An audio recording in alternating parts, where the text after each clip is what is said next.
underneath the snack bar's tiny awning. A mass of bathers who had dashed up from the beach. As the sky darkened into a broiling mass of green-black, and huge dollops of rain pelted our freshly sunned flesh.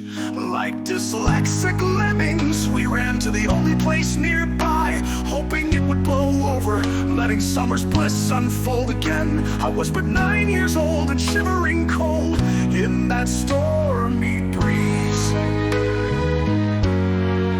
She was a straggler dragging a towel behind her, just a young girl, no more than 7 or 8, running in flip-flops that slowed her down.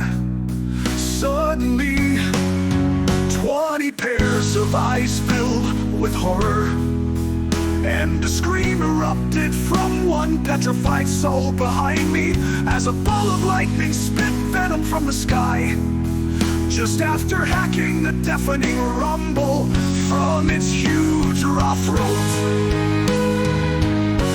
Everyone started praying and screaming at that little girl. Run, honey, run, hurry, oh God, hurry, please. Hands grabbed at one woman and held her back, knowing she would die out there.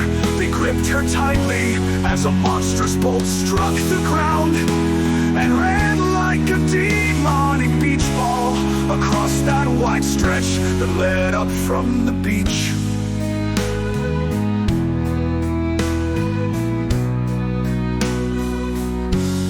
The little girl only looked back once, but the terror in her eyes as they pleaded with someone to help her still haunts me to this day.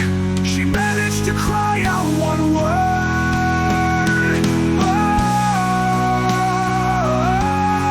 then she was flung into the air as a sizzle pop sound accompanied the stench of burning flesh and hair, which filled and clogged our nostrils. And just as quickly she was slammed back down the earth into a smoking pile of char and death.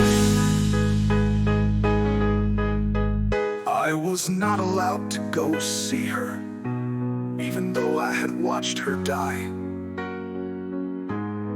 Parents quickly shielded our eyes with damp beach towels and watched with grateful sorrow, as well as abject distress, as her mother ran across the mounds of sand to try and help her precious lost child.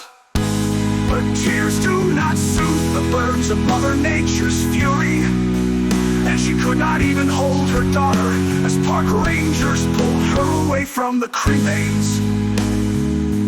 I heard later from my dad that some sick and twisted souls had broken into the funeral home and stolen her corpse 2 days later, and that it was never found.